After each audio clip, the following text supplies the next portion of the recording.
What's up, guys? It's KB. Make sure you subscribe to the Underground Sports Philadelphia YouTube channel. Click the bell icon down below so you don't miss a single video from us. And thanks for tuning in to another video from Underground Sports Philadelphia. Now let's get into it. Philadelphia, baby, you're going to love it. Best sports fans in the world. Actually, the worst, but that's what makes them the best. What is going on, everybody? Welcome into episode number 482 of Underground Sports Philadelphia. It's your boy KB coming at you from Underground Studios, and joining me all the way from Massachusetts in the Pitts Cave. Yeah, Matt's not here tonight. He's got things going on. He'll be back next week. But joining me, who has kind of become a recurring character on this show, the one and only, the host with the most, the people's champ. Shout out to the Arkells, Patty Pitts.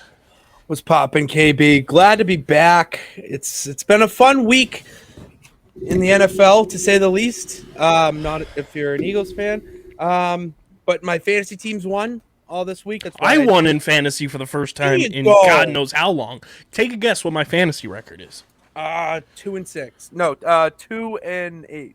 Close, 3-7. Okay, so Price is right. Pretty It's good. been pretty tough in these streets for fantasy football this year. It's been a weird year, dude. It's been a very weird year for football. I say this a lot, is that it's the parity. Like, it just seems like everything is balanced out in a way where, you know, we'll say Josh Allen is even struggling. Like, the Vikings are beating Josh Allen. Like, teams like that are getting beat by teams that are on that rise. It's a great time to be a football fan. But for fantasy purposes, it does suck because injuries hit, and we're coming over that hump right now. So, yeah, there's a lot to get into. We got a lot on the docket tonight across pretty much every sport that we're going to get into, from the Eagles, the Phillies, the Sixers, and of course, you already know, we're talking about the biggest scam we've seen this side of the Mississippi in years, that crypto downfall. And we'll touch on some Survivor talk at the end of the show for the real sickos in the underground.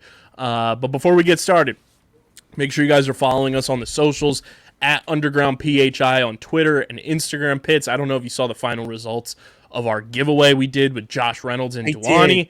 Yeah. Almost 300 new followers from that giveaway. Shout out to everybody who came through for that. And shout out to Sean Hartman, our winner. Absolute legend. He will be in attendance for our Phillies opening night tailgate live podcast happening April 8th, 2023. Be there, be a friend, tell a friend, come through to Citizens Bank Park to celebrate the Phils on opening night, as we always do. We've made that a tradition here since we started this podcast, and now we're going to bring the podcast to the tradition. And of course, make sure you're following Pitts on the Twitter machine at Pat_Pitts. Check out everything he's doing, from Loaded Box, covering wrestling, covering the Patriots. But wrestling. We're covering wrestling. Wrestling. Well, wrestling. We got Wrestling. that on tonight. Dynamite is on tonight. They are hailing from the great state of Connecticut. Everyone loves Connecticut, obviously.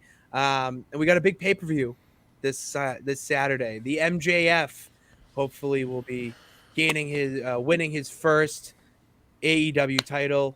I'm excited, and we'll be talking about that tonight. This is my first of 2 podcasts tonight, so Sarah and I will be on that talking. But you know, we'll warm up here with the boy, the OG group here, and I'm happy to be back. And then make sure you follow me on Twitter at KBIZZL311. Check out the podcast on audio. Subscribe to the podcast, Apple, Spotify, wherever the hell you get your podcasts. We are there. Subscribe. I've been telling everybody, Pitts, it's weird that Thanksgiving is next week. It's very weird that Thanksgiving is next week. But before you guys sit down, enjoy your meal, taking in, some early football, when you sit down at the table, tell everybody, hey guys, take your phones out. Open up your podcast app of choice. Search Underground Sports Philadelphia. Hit subscribe and unsubscribe and subscribe again like 17,000 times, because it plays with the algorithm. If you subscribe and unsubscribe, it counts as a new subscriber. So do that with your friends and family. Do it at your Friendsgivings, your Thanksgivings, all that good stuff. Subscribe to the podcast feed. Leave those 5-star ratings and reviews. And subscribe to the Underground Sports Philadelphia YouTube channel. You get full video episodes of every single podcast on our network. We got some fun content coming down the pipeline that I'm going to tell Pitts about later on once we sign off, because it's top secret information. We can't tell you guys yet. Yeah, it goes down in the room where it happens. Yes, There it shout out to is. Hamilton. That's the second Hamilton reference I've made on a podcast today. Did it on Get in the Hole earlier. What was the first one? I did it on Get in the Hole earlier today with Steve. Oh, you said in the room where it happens? Yeah. That's incredible. That's awesome. And then Steve proceeded to tell me that he went to a Halloween party right next door to the final resting place of Alexander Hamilton this year. That's okay. So he got to party with the ghost of Alexander Hamilton. That's pretty cool. So yeah, subscribe to the YouTube channel. You can go to youtube.com/@the Underground Sports Philadelphia brings you right to the channel now. Shout out to YouTube for giving us the handle. Go over there, smash the subscribe button, smash the like button, comment down below your thoughts on everything we talk about on tonight's show. Ring the bell icon so you don't miss any videos, and be a friend, tell a friend, share the channel with them. We're on that road to 1K subscribers, currently at 311. I think by the end of 2022, we can get to at least 400. I think it's possible. So be a friend, tell a friend, subscribe to the YouTube channel. And Pitts, this episode of Underground Sports Philadelphia is brought to you by our merch partners at PHI Apparel Company, the best in the game. PHI Apparel Co.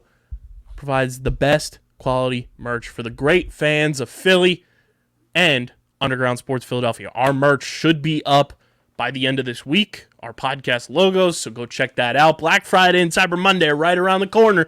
Get a jump start on your shopping. You guys can use code UNDERGROUND at checkout for 10% off your any apparel when you go to phiapparel.co. That's phiapparel.co and use code UNDERGROUND for 10% off any apparel from our merch partners. And they're the best in the game. Plus, I was told pretty soon, hats will be available. So be ready. Go dig through the couch for some quarters. But Pitts, we got a loaded show tonight. We're gonna recap that unfortunate Eagles game that happened on Monday night. A lot of people want to blame the refs, myself included. The refs were horrific in that game, but the Eagles just did not look like they were ready from the jump. A lot of things just went fluky. You know, A.J. Brown slips on that initial catch that he makes, and it didn't seem like he was right the rest of the game. Gets the ball pulled out of his hands on that interception that Jalen Hurts throws. Quez Watkins' fumble will live in my infamous side of my brain for years to come. But when you play the way the Eagles did throughout that game, you don't make good coaching adjustments on both sides of the ball. Like, the fact that it took until the second half to get Miles Sanders going was beyond me. But when Washington's game plan, I don't know if it looked like this to you, but it looked like this to me and a lot of people on offense. It was run the ball to get 5 yards and then throw past to Terry McLaurin. Yeah. That's all they did all night. It was nothing fancy. No, but that's basically their offense in a nutshell. Is they do have a good two-headed back in Gibson and Brian Robinson, and then it's just Terry McLaurin. I mean, Curtis Samuel is supposed to be a nice dynamic too. You don't really see much of him, but the thing is, Terry McLaurin can do it all. Mm-hmm. I compare him to D-Hop in this way. Hear me out. He's D-Hop because he doesn't need a star quarterback to go off, and D-Hop has played with probably the best quarterback he's played with. Honestly, is Kyler Murray. Mm-hmm. Let's be real. And look at what he's done. That's the same thing with Terry McLaurin. Name me a good quarterback or Pro Bowl quarterback he's played with. None. You can't. And he's still putting up these ridiculous numbers. That just shows that when he's on, you just can't stop him. And it's that you saw that the other night. Yeah, the Eagles defense made no adjustments to me. Like, Jonathan Gannon was terrible. I can't wait for somebody to hire him as their head coach so we can get an actual defensive coordinator. The Eagles need to fire their special teams coordinator like yesterday. He is terrible. I've been talking to people about it. Outside of Jake Elliott and Rick Lovato, who is our long snapper, the Eagles special teams is horrendous. Like, this is no slight at either one of us, we could go back there and do what Britton Covey does on punt and kick returns for the Eagles. Every time he's back there, it looks like he gets hit by a Mack truck, and I don't think he's ever going to get back up every time he gets hit. He does not. He is a hindrance to the special teams, and like I'm sure he's a great dude. I'm not knocking him in that sense, but he is a hindrance to field position for the Eagles week in and week out. Greg Ward is sitting right there on the practice squad. Why is he not on this roster yet? Maybe that's why you guys been 7-0, 8-0. It's because there's no Greg Ward. It's unreal. And then the referee plays happen with Dallas Goedert getting face masked, causes a fumble, and now Dallas Goedert is injured, out for a good duration of time. It's allegedly not season ending, but he injured his shoulder because he almost had his neck ripped off. Yeah, I wanted to. That was the one play that really got me like, this is rigged. The end of the game, whatever, but this was blatant. I mean, he took his hand. The ref was staring right at him. Right there. And he just doesn't do anything. And that's when shit like that happens, it's not your day. But it's like, what do you do? What do you do at that point? When stuff like that's happened, it's like. And the fact that you can't use replay to go and adjust a penalty needs to be fixed. Like the big penalties, like the 15-yard penalties, like. Okay, yeah. That should be reviewable. Like a face mask, a roughing the passer, a running into the kicker, like those type of things should be able to be reversed on a replay, like the big type of penalties, because that's a game-changing missed call. It is. It absolutely is. The roughing the passer, it needs to be changed or rewritten or something, because the amount of roughing the passer calls that are being called this season are just not. They're just not. It's just hard hit. I know we're big in protecting the head and no more of those 80s 90s football hits. But it's football at the end of the day. There's going to be hard hits. That's what makes it such a great sport. And you just, at that point, it's not about, making it change the rules. Just improve the equipment. We have the technology to do it. Just make the helmets with a little different material or make them bigger, because Aaron Rodgers looks like he's wearing a goddamn space helmet with his, it's just like, I'm really sick and tired of seeing these roughing the passer calls. And I know you're pissed about the one that ended the game, but it's just, we're getting really soft. We're getting really soft with these calls. That roughing the passer call was the biggest joke I have ever seen.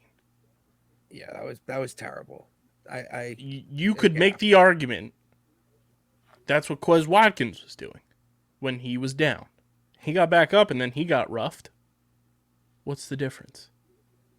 Oh, Taylor Heineke plays quarterback. Yeah. That was the most ridiculous game-ending call. And then you see Taylor Heineke get up and celebrate like he just won the fucking Super Bowl. Yeah. So that tells you how much of a loser franchise and a loser of a player Taylor Heineke is. Yeah, that was really bad. That was really, when I saw him getting up there and running around like he was grabbing his diploma, I just like, I lost. He looks like Sid from Toy Story. Does he really? I haven't really. Like he gives that ick vibe. Okay, you give that ick vibe. He looks like Dacre Montgomery, who is Billy from Stranger Things if Billy shaved his head. He's also the Red Ranger in Power Rangers. Go. Okay. Like, Taylor Heineke just gives me the ick. Well, who do you want else in there? Who else do you want there? Do you want them to put in? Well, I mean, I know you want them to put in Carson Wentz, but like, yeah, I know you do. But who are they going to put in? Carson Wentz? Look how much of a shit show he was to start the season. They should have been playing him all along. I think he gives the Commanders the best chance to win.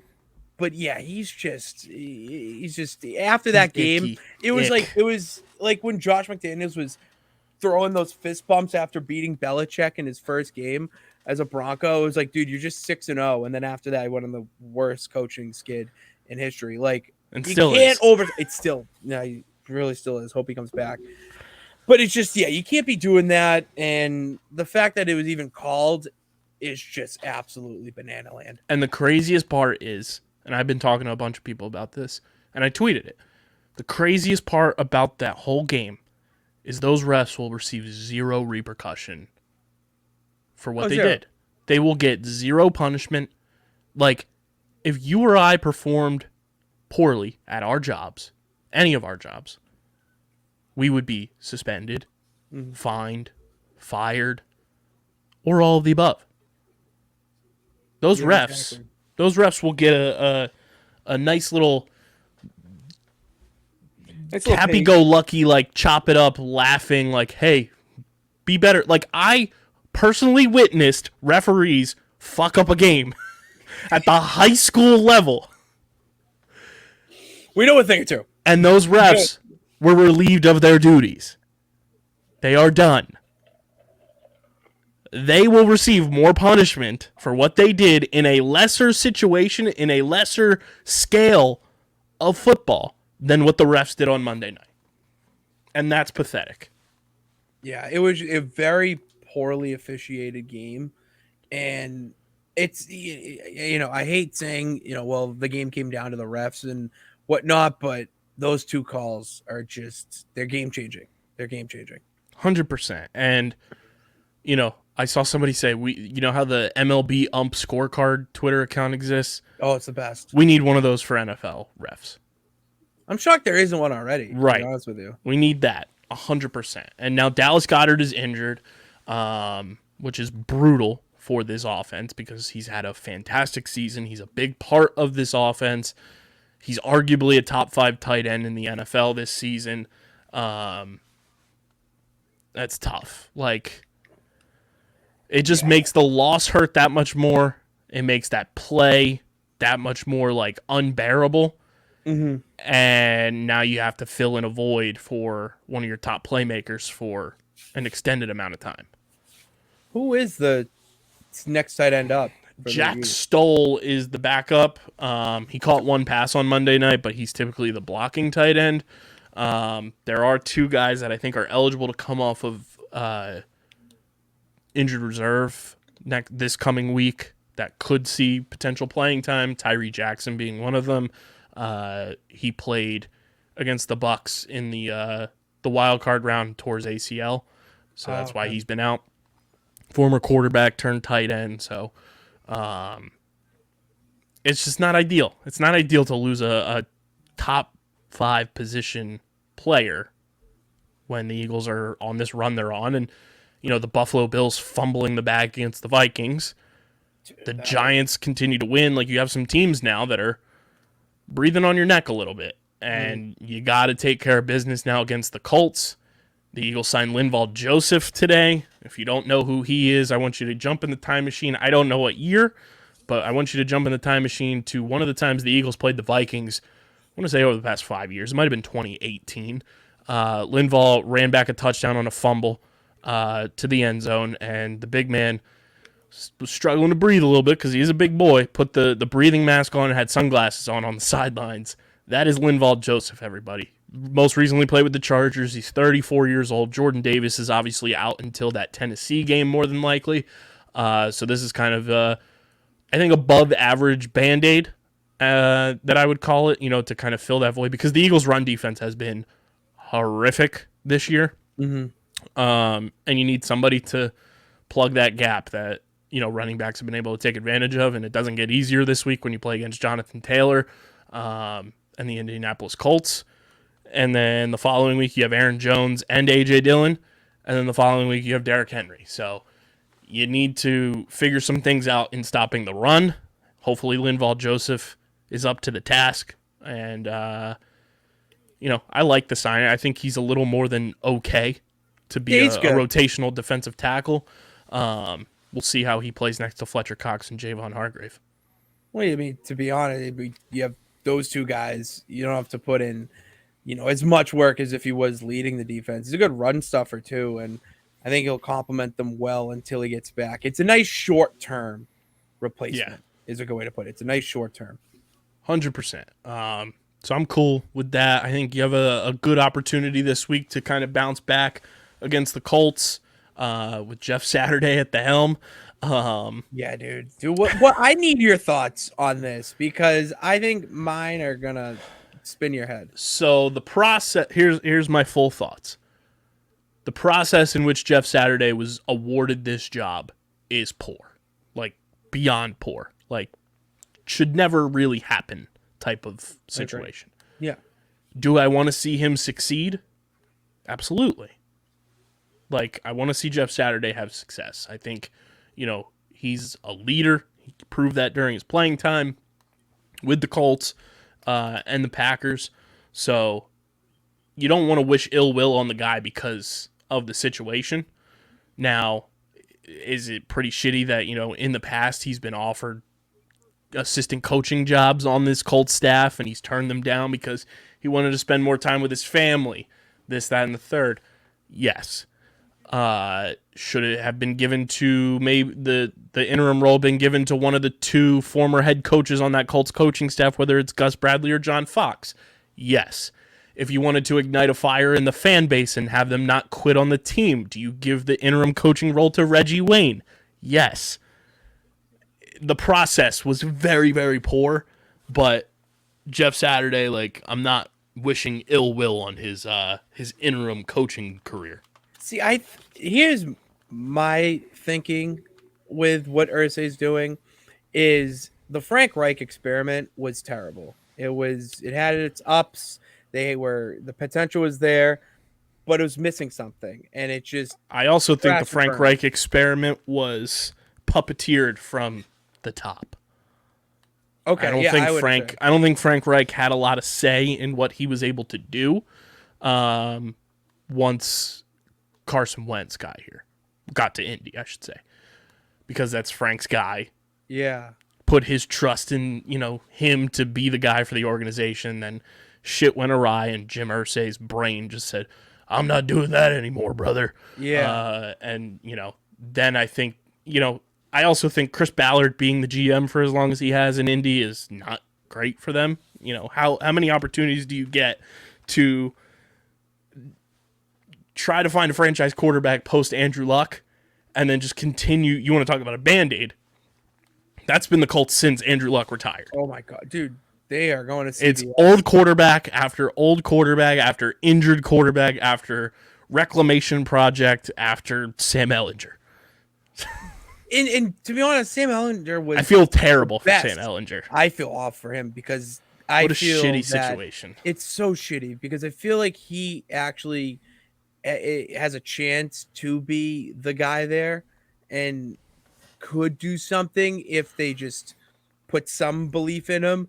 But once Jeff Saturday came in, there's a shift. I could see the entire coaching staff essentially being blown up next year just because Jeff Saturday, new guy, Irsay's guy, and he's going to be like, all right, it's your team now. Bring in your guys to fix this mess. And he won his first game. That may say it's go in the right direction, might not. But to me, it's foreshadowing a big change coming within the Colts. And we could see some crazy, crazy moves happen this offseason with them because that's what they're missing. They're missing that franchise quarterback.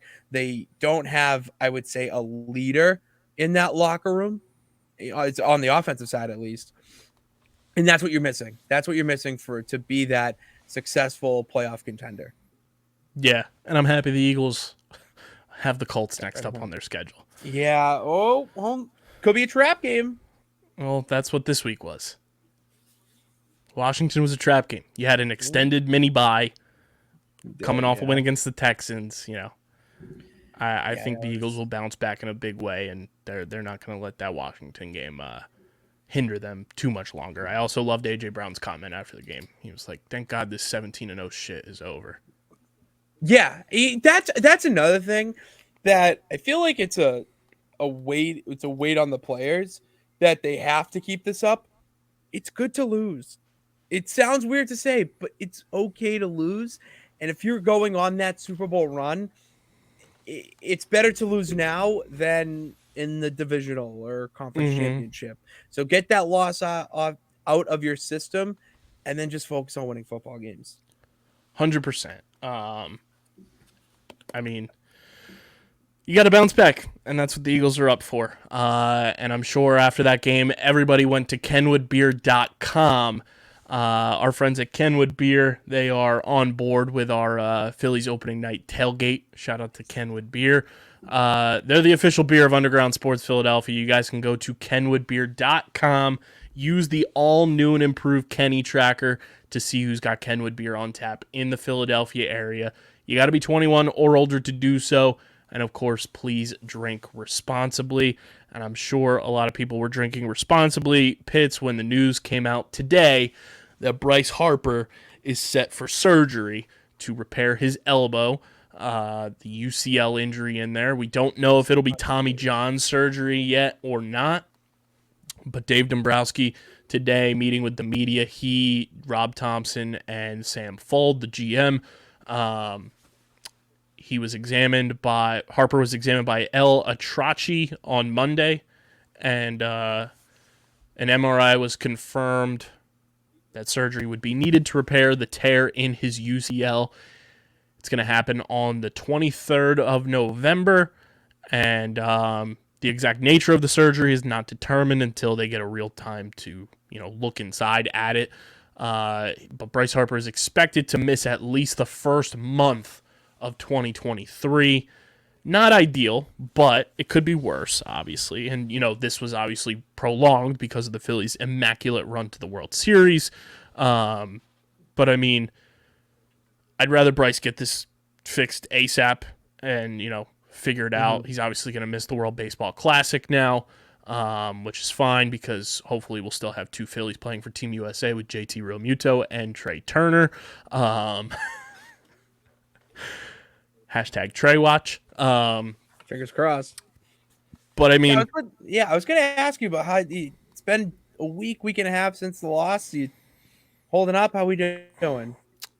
It stung for a while. That's for sure. This team is full. Like I said, I feel like I kind of feel how the generation before me felt about the 1993 Phillies when they lost in the World Series. Like, bunch of just ragtag, lovable, quote unquote losers. But this Phillies team is just a bunch of lovable, very rich boys. But they're fun and relatable in a lot of senses, and you just rallied behind a whole bunch of them.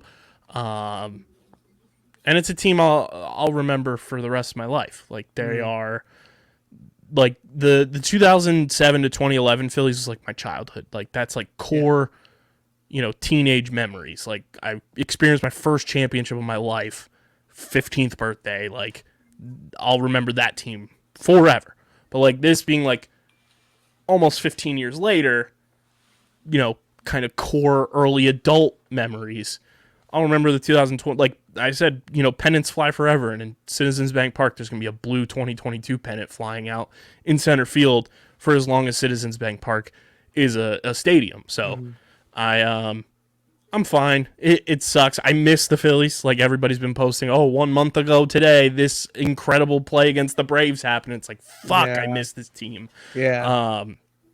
But yeah, it's going to be a fun offseason.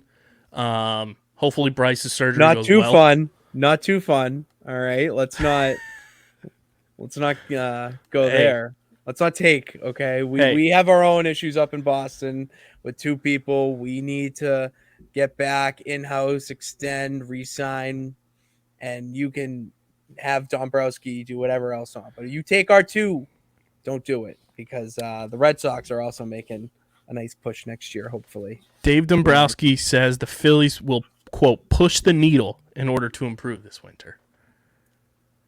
Okay, well, hopefully it goes. Dave Dombrowski has grown on me exponentially since he got here. Good. I loved him when he was here.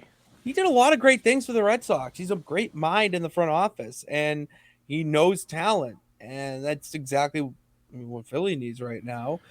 That's the thing, is that he is a good mind, it's him pulling up at every champagne shower celebration in the clubhouse when the Phillies would win in a round with a backwards hat on, looking like Steve Buscemi. How do you do, fellow kids?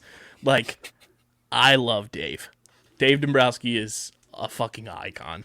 Hall of Famer.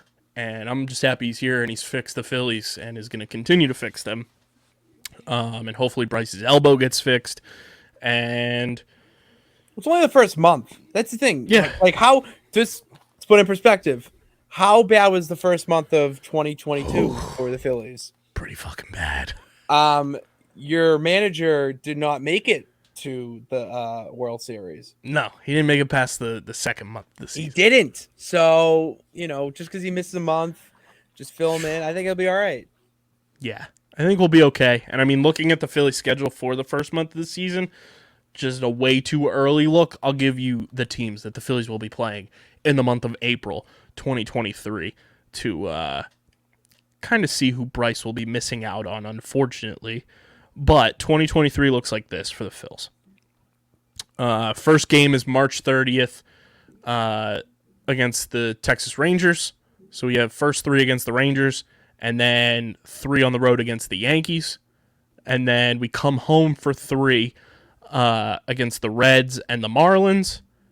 And then we go on the road to play the Reds and the White Sox. Then we come home to play the Rockies and the Mariners.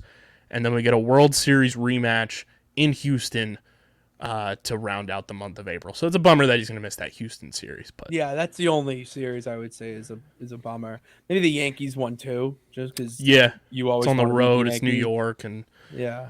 And then early May, we're in Los Angeles to play the Dodgers. Your Red Sox come to Philly. Oh, okay. And then Oh, that might be Toronto cool. comes here, and then we're on a West Coast road trip against Colorado and San Francisco into the middle of May. Might have to get you down here for I was just about to say the Cinco only de other, Baseball. The only other stadium I've been to is Citizens Bank Park. Is it really? It is. It's Fenway and Citizens Bank. And when I went, the first thing I was told to do was get the crab fries with the dipping sauce. I had a lot of them, and I would like to have more because wow, they Shout are out Chickies and delicious. Pete's. I would love to go there. I think a champion Fantastic. needs to have a championship meal. Yeah, At dude, this it's a place. weekend series against the Sox, too. Oh, bet. All right. It's a Friday, Okay. Saturday, Sunday in May. Yes. Oh my lord. Good Come grief. on. The sun's starting Thank to you, shine. Tribunal. Oh, that's awesome. Let's see. Do we go to Boston as well, or is it just? I don't even. Let's just make. Yeah, it. it's just you guys here. Oh, we could make a whole weekend out of that content. Maybe there's a wrestling event. Who knows? Yeah, May That'd 5th, be 6th, and sick. 7th. Imagine me at Citizens Bank Park on Cinco de Mayo. Cinco de CBP. I would. Hachi Machi. Oh man, I feel that we need to manifest that into existence. That might have to be another parking lot podcast. Down. Let's do it. I'm all in. This sucks. So yeah, the hot stove is it's starting to heat up a little bit. Some MLB trades and signings have happened. Tyler Anderson, I think, is the biggest one so far. He is going to the Angels, leaving the Dodgers. I saw something that like somebody said that the Angels now have a top 5 rotation in baseball, and I was like, this has to be a bit. This has to be a bit.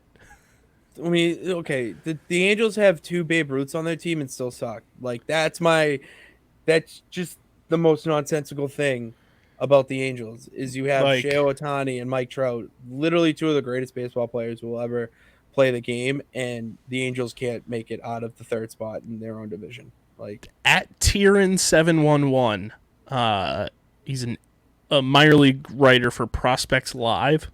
okay, Tweeted, the Angels rotation is insane.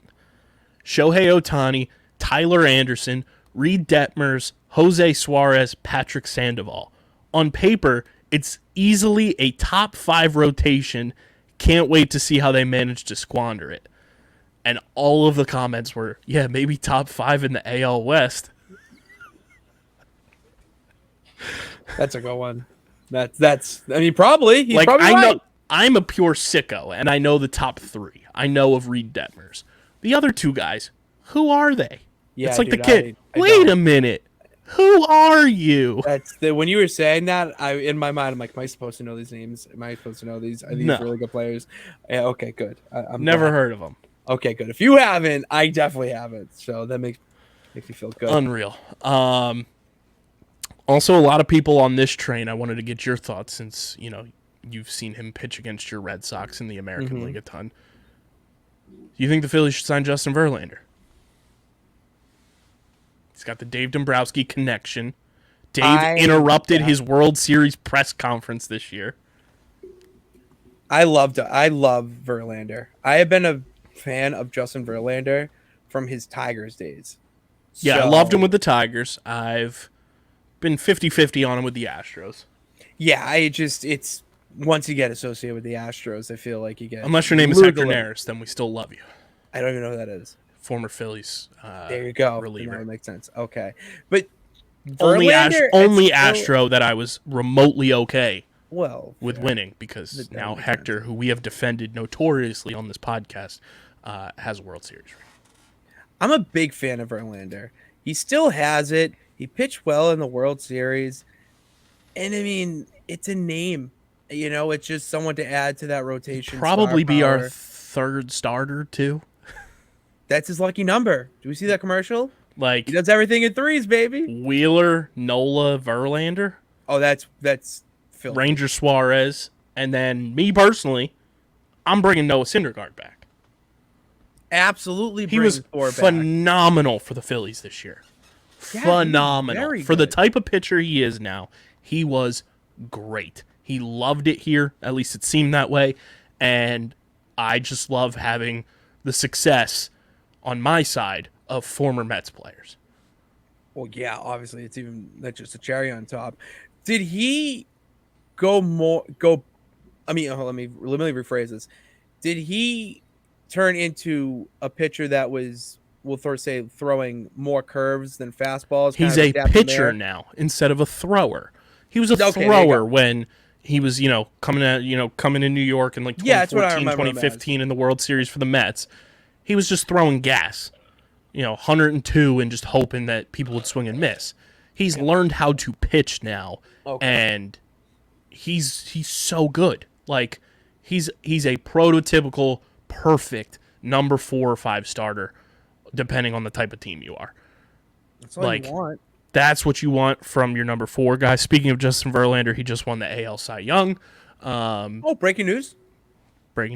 Oh, look at that. Congrats. So, I mean, Justin, if you want to bring that AL Cy Young award to Citizens Bank Park, that'd be fantastic. That would be nice. But yeah, a lot of people have been saying that the Phillies should stop at nothing to sign Justin Verlander, because a lot of people thought it was going to be a quick re-signing with Houston, but now their GM is gone because he walked away. And now there's some, just question marks around Justin Verlander's potential return to the Astros, which is always fun. And I would hysterically cackle for the rest of eternity if somehow, some way, the Phillies were able to pull off bringing Jacob deGrom to Philadelphia. Dude, if that I would retract any and all slander against Jacob deGrom. Not that it was bad slander, but it's just, we as a society, shout out to the Joker, have anointed Jacob deGrom as a holier than thou pitcher and the greatest pitcher alive. And seen him? Pretty good. I mean, he's good, but it's the man can't make it out of the 4th inning. Now, if he signs with the Phillies, I would retract that statement, but yes, he can't make it out of the 4th inning. He throws 100 pitches in 3 1/3, and then you got to go to your bullpen. If I will say, if deGrom ends up in a Phillies uniform, we would really need to get in the hole and check on Steve, because I feel like that. That would kill him. That would literally. He'd melt. He'd be the video meme of Goofy in the pond or whatever, just floating away. Gosh. He'd be beside himself. I don't know about you. I love baseball free agency the most. The offseason for baseball, I feel like, is the most electric because there's so many moving parts. The NFL has started to kind of catch up a little bit in terms of the free agency aspect, but so many guys are getting locked up earlier now. And by locked up, I mean contract-wise. Yeah. They're signing these long-term contracts now that you see maybe 2 superstars hit the free agent market in the NFL in off-season, if that. we're seeing Christian Kirk get $82.5 million. Rightfully so. He's played really, really well for the Jaguars. He really has. See, that was But, one that I like on first glance, when that happens, it's like, okay, we're signing a guy who's like a slot receiver to almost $100 million. Like, what is going on? Where like baseball, like there's so many different facets of baseball free agency in the offseason that I fucking eat it up. Like baseball offseason, I am on MLB Network constantly on my TV. Like every morning, turning that bitch on and seeing what is going on. Especially this year with all of the Japanese players that are getting posted and coming over. Like free agency is going to be bananas. I loved baseball free agency, but the year of Harper and Machado, it was so slow that I just lost interest. Where I did love it before, and I do love that element of the Japanese players coming over and what it takes to talk to them. I mean, remember when Daisuke came over for the Sox? I remember. Well, there's a rumor about one of the Japanese players coming to Philly because Bryce Harper's his idol. Well, that's incredible. Are you also going to fall in the same boat as the Red Sox because you have Dombrowski, where you're going to pay $80 million just to talk to the guy? Well, it's different now, luckily, than when Daisuke came over. Okay, good. Now it's basically every team has the opportunity to talk to the guy, and then whatever contract he does sign, the team he's coming from gets a portion of that contract.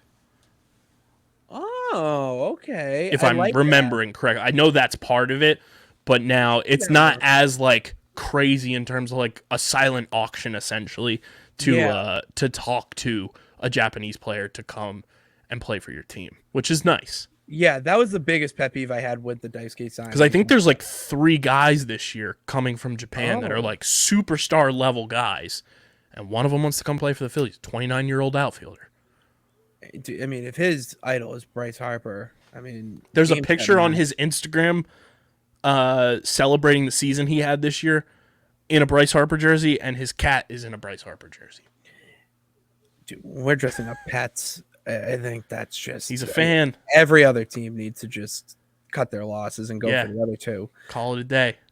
Jeez, so one of them's a pitcher, and then the one guy here, and then I think there's another one, but I'm not sure if that's 100% happening or not. But yeah, what position does the guy who's a Bryce Harper fan? I think he's a left fielder. That makes sense. Okay. He's either a left or right fielder. And then there's a pitcher that is allegedly being posted to come to Major League Baseball. I mean, I feel like this past postseason, like the postseason format this year was perfect. And I think it really brought in a lot more people back to baseball because of how much parity and how much like just big time moments happen this postseason. Like, is it a little enhanced for me because the Phillies were in it? I paid more attention, probably. But there were so many memorable moments from this baseball postseason that, like, I feel like baseball is kind of back on an upswing. It's slowly coming back. The addition of the pitch clock is going to make it that much more watchable to a lot of people. Because that's the biggest thing that I hear from my friends is that they don't want to sit and watch a 3-4 hour game. Even my dad says it, and he's the old timer. But for me, it's just you love the game anyway, so you sit through the hard times. It's going to be a lot easier to watch, especially if your team isn't that good, to just 2.5, maybe 3. And then you still have that room for those rivalry games to go a little bit longer, maybe go into extra innings, have more pitchers, duels, and, actual stuff like that. It's on the up and up, and it needed to be because, I mean, years ago it was down in the water. They just still need to, marketing. Like, they need to do better with their social stuff and marketing. I think this postseason helped a lot, though. I think there's a lot of the moments from, like, Joe Davis, tip of the cap, did a fantastic job in the booth. Like, to fill the shoes of Joe Buck is no tall task. And I think Joe Davis did a fantastic job. Like, you had home runs galore this postseason. You had pitching duels this postseason. You had 2 extra inning games go at least 15 innings. Yeah, that was incredible. Like, no madness, second base, which no I love. second- I fucking hate the second baseman rule. Yeah, I would be I would be contradicting myself if I said I like it because I shut it off in the video game. So if I'm shutting it off in a video stinks. game, that means I don't. I like love it. that it doesn't happen in the postseason because it made that game with the Guardians and the Rays that much better. It made the 18-inning marathon in Seattle so much better. Like, this postseason was very, very memorable in a lot of ways, and I'm very excited to see how this playoff format continues to grow and evolve. I mean, you had a 6 seed get to the fucking World Series. Incredible. It's amazing. Incredible. Like, that's what's cool about this format. Speaking of cool pits, you know what's pretty cool? What? When you're rocking your Tomahawk shades. Oh, that's cool too. Tomahawk shades, the best small batch eyewear in the game. You guys can go to tomahawkshades.com. Get your blue light glasses for when you're watching your favorite teams on your TV screens. You know, the sun's still out for an X amount of time during the days now that daylight savings time. Not long. But when it's out, it is shining. So get your Tomahawk shades. Go to tomahawkshades.com. Use code USP for 25% off your order at tomahawkshades.com. It's code USP for 25% off at tomahawkshades.com. Your eyeballs will thank you. The Brooklyn Nets. The Brooklyn Nets are getting the Ben Simmons experience, Pitts, and who would have thought? Who would have seen this coming? It's like the I think you should leave meme in the hot dog. We're trying to figure out who did this. Ben Simmons, apparently there are questions about his desire to play basketball, his availability, his practicing, just everything. And I just want to say to all of the Brooklyn Nets fans, all the Brooklyn Nets Twitter accounts and media people who thought the Nets won the trade, getting rid of the guy right behind me who has played nothing short of fantastic for the Sixers since he's gotten here. Obviously, he's injured right now, but I'd rather him rest up during this time of the season than it have to happen in May. I just want to say to all those people who thought, oh, we're getting a generational talent, he's a defensive player of the year candidate year in and year out. Fuck you. Fuck all of you. You fucking bozos. You thought you were the smartest people in the room going and getting Ben Simmons. You did us a favor. Ben Simmons, like, I just need to know when we're going to get to the point when we realize he can't play basketball anymore. He's broken. No. Does it suck for him as a human? Sure. But he can't ball anymore. He broke the moment he passed the ball underneath the net against the Hawks in Game 7. He's broken. He did. It was over. Every time I see Ben Simmons' face on my timeline, I just get annoyed because it's like, oh, we're doing this again. Really? Have we not figured out what's going on here?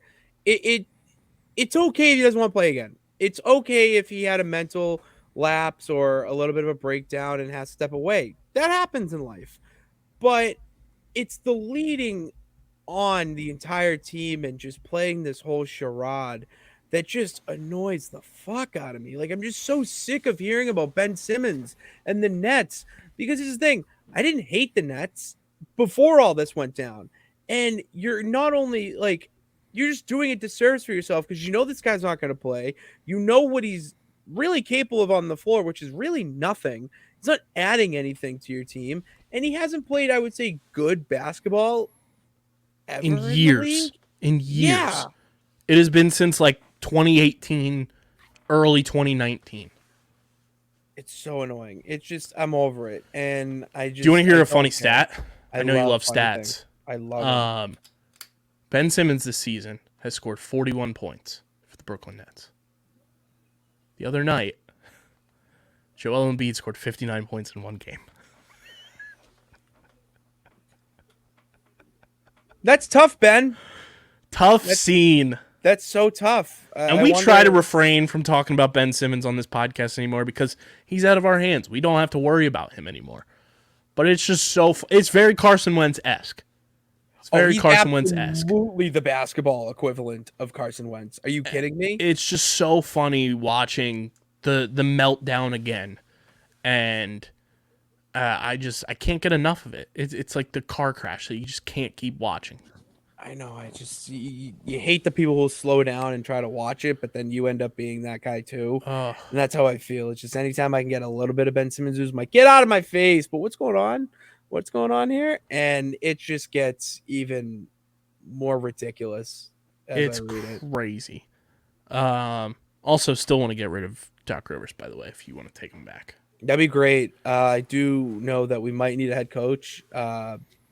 Your interim is doing pretty well. No, he's doing a great job. I say that in all joking matter. I would love Doc Rivers to come back in some sort of facet. Maybe in like a front office role because he does have a great basketball mind. He would work really well with Brett Stevens. It's just, I do like this coach. I mean, best record in the Doc NBA. Rivers, knock on wood. It's going to go down that Doc Rivers held the Sixers team back from winning a championship. You think it's so he's so stuck in playing these veteran players who should be minimal role players. We have two guys who are on this team in Isaiah Joe and Charles Bassey who are no longer here. They are with the Oklahoma City Thunder and San Antonio Spurs, respectively, and are hooping for those teams. Hooping. But we cut them in the preseason. And kept that's tough. Backups that stink. I don't know. The lack of talent development from the 76ers organization is unbelievable. Drives me nuts day in and day out. Like, when the Phillies World Series run came to an end, Matt and I were both like, we really have to watch the Sixers now. And we don't think we're mentally ready for that. No, you guys definitely are not coming off of this high. We have not been mentally ready to talk about the Sixers since that Hawks series, really, if we're being honest. Yeah, that was a really bad series. It is a ride with that team. That's brutal. But you can go to playpickup.com and figure out if you think Joel Embiid will drop more 59-point games this season, along with all your other favorite football, baseball, off-season props, basketball, hockey, college football. The playoff is right around the corner. Go to playpickup.com, sign up with your phone number, rack up points on your fan profiles. It's free to play. Anybody can play, and you cash in those points on your fan profiles for prizes in the pickup marketplace at playpickup.com. Pitts, let's talk about a place where you're not going to be cashing in any prizes. Underground Sports Philadelphia Hall of Fame crypto and NFT stupidity. Oh, yeah, you can't really. Those are, you know what? Arcade tickets, I heard, are worth more than those. Yeah, Chuck E. Cheese arcade tickets are worth far more. Your pickup points are worth infinite TX. Way more. There it is. Than anything you bozos put into FTX. The MLB umpire jersey patch sponsor, the Tom Brady, peddled crypto app of choice. FTX is filing for Chapter 11 bankruptcy. And I couldn't have laughed harder in my life than seeing the crypto market crash. This was the only reason I was bummed Matt couldn't be here tonight, because I knew we would have a field day on this. Oh, yeah, you guys would go to town. And my, oh my, when I saw FTX was flopping, it was hilarious. And this is, nothing against the people that worked for FTX. This is the basis of cryptocurrency being a Ponzi scheme, being a pyramid scheme. This is just if you put actual tangible money into FTX or any crypto NFT thing, I laugh at you. I laugh at you because you are a certified doofus. I love And it's the way just it's so going on. funny seeing all these people scrambling because they lost millions and millions Millions. of dollars because of a Ponzi scheme. It's so funny. It's just so funny to me. And the fact that I only really knew what FTX was because I would come up from the cave. My dad would be like, Pat, what's FTX on the umpire's shirt there? What's going on? And I looked it up and I'm just like, this is another one of these crypto bullshit things. It's just, there it is. Someone agrees with us on Twitch.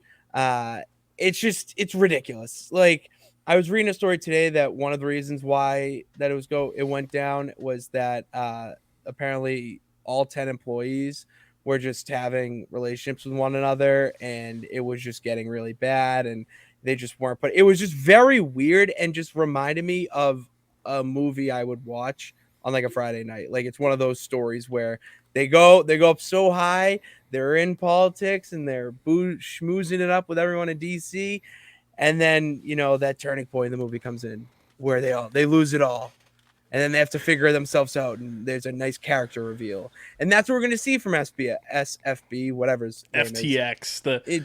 No, but his name SBF. SBF. Well, there's SFP right here, so I don't. If you did one of those things where you moved the one letter to the back and made it BFS, bull fucking shit is what you bought into.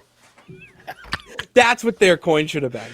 Yeah, shit coin. Just like all of them, because they're all shitty. It's just so funny to me. Like, I can't get enough of it all. Like, and like we've been approached by up and coming crypto NFT advertisers, and I've said no every single time because it goes against everything we are as a company, everything we feel is correct, and we are so vindicated right now.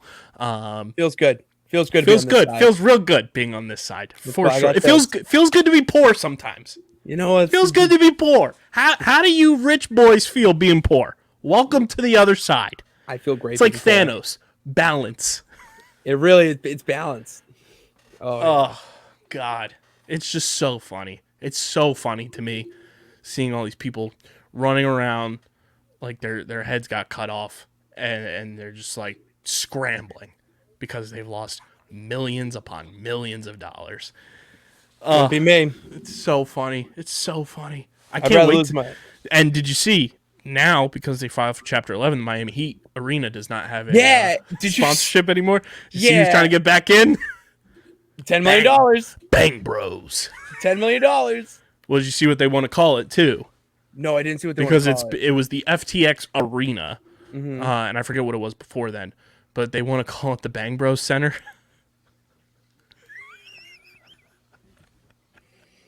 Like, come on, just do it. Just let them in.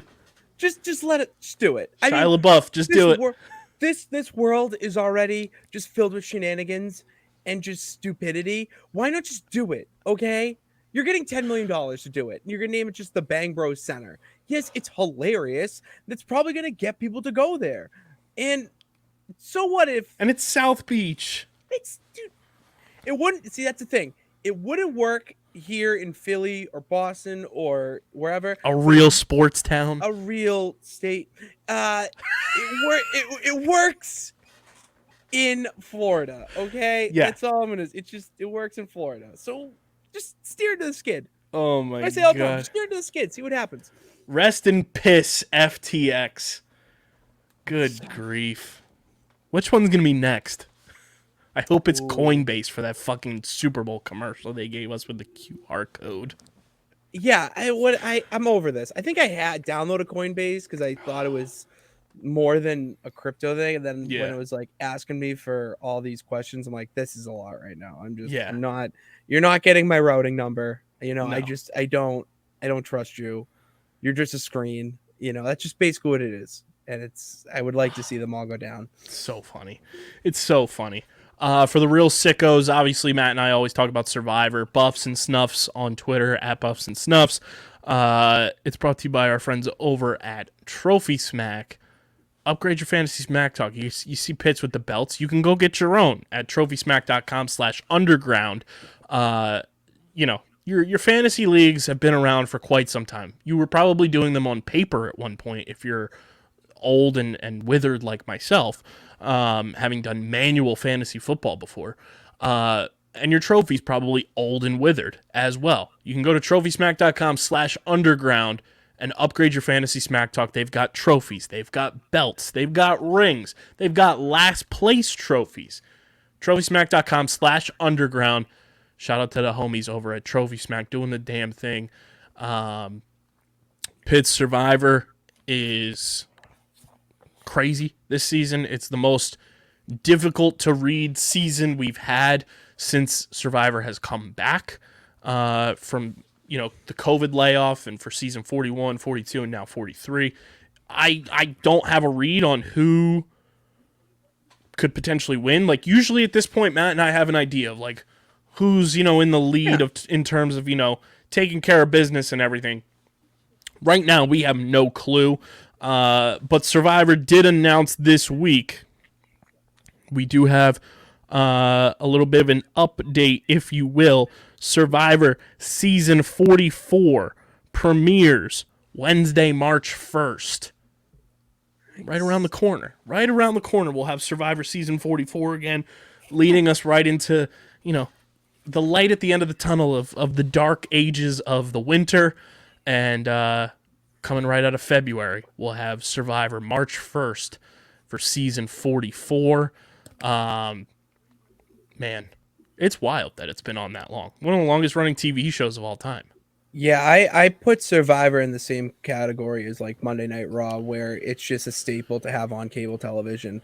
It's just Survivor, a game Simpsons. show, Simpsons, which I've been binging recently. Can't get enough of The Simpsons. And yeah, I mean, I remember my parents were watching it when I was like 4 years old, and we had a TV that when you turned it off and you felt it was warm. It's been on that long, and it's I was 6. I was 6 years old when it debuted. Wow. The spring of 2000. Yeah, I was 4. Yeah, I was 4 years old. I remember that. And it's one of those shows where, you do. That's what, when you say there hasn't been someone that you kind of can tell there's going to be either a winner or in that finals, there's nothing that intrigues me, because there's always someone in any show really that you can kind of tell right off the bat that they're going to be a main player. All that, there's really no one. Like, who are your favorites? So our podcast winner, we've done this since season 41, where we're preseason, Matt and I pick somebody from the pod, and season 41 and 42 we pick the runner up. So we've been almost there. And usually one of our loopholes is you pick somebody from New Jersey or a firefighter from the Northeast. It typically does really well. There's an all-time player as a firefighter from Boston, Jeremy. Fantastic. Oh, I've heard of him. Yeah, great player. Obviously, Boston Rob. Yes, we've had some winners from New Jersey. But this year, it was funny because the week before, Matt and I did the pod remote. So we didn't get to talk pre-show really about who we were going to pick. So I asked Matt, I said, so who's your pick, Matt, to win? I was like, please be the guy I'm picking. Please be the guy I'm picking. Please let us be on the same page for three seasons in a row.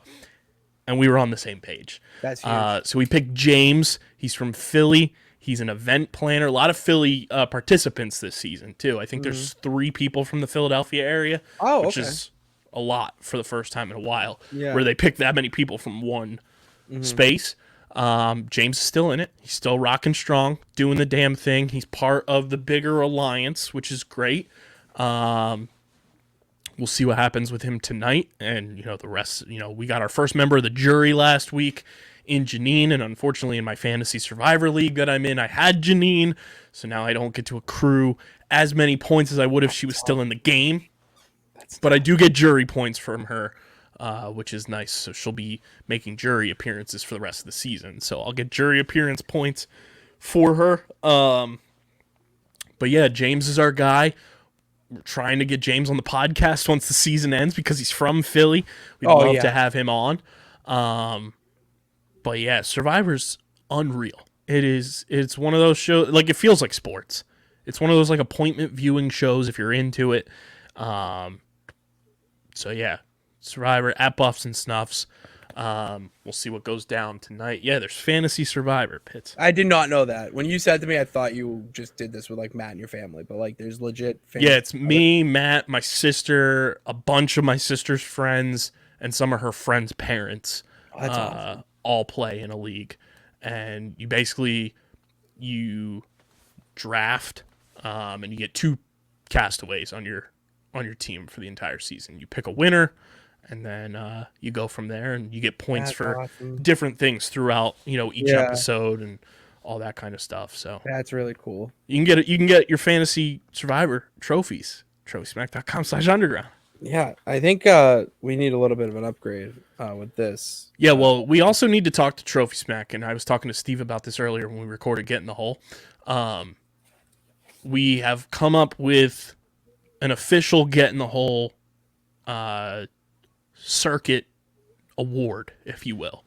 You know how you have like Grand Slams and Yeah. Triple Crown, stuff like that? We have an official one. It was born out of the brains of myself, Stephen McAvoy, and Ben Pirro. So there's trophies on the PGA Tour that you can win that are animals. Not real animals, but like the trophy looks like an animal. Yeah. There's a certain number. There's like 4 or 5, and then there's 2 other ones that like you have to qualify for those tournaments to even be eligible to win them. So we're calling it the Creature Crown. Ooh, okay. I like that. So whoever ends up winning a Creature Crown, either for a career, which if you win a career Creature Crown, you have to win those 2 that you have to qualify for as well. That's how you get the career, like how you get a career Grand Slam in tennis and stuff like that. But we need to talk to Trophy Smack about getting a crown made and having an actual Creature Crown, Dude. made. And then on each of the like little has that pong animal. Has an animal, and it's like Trivial Pursuit, and you have to get each animal. Oh man, Trophy Smack.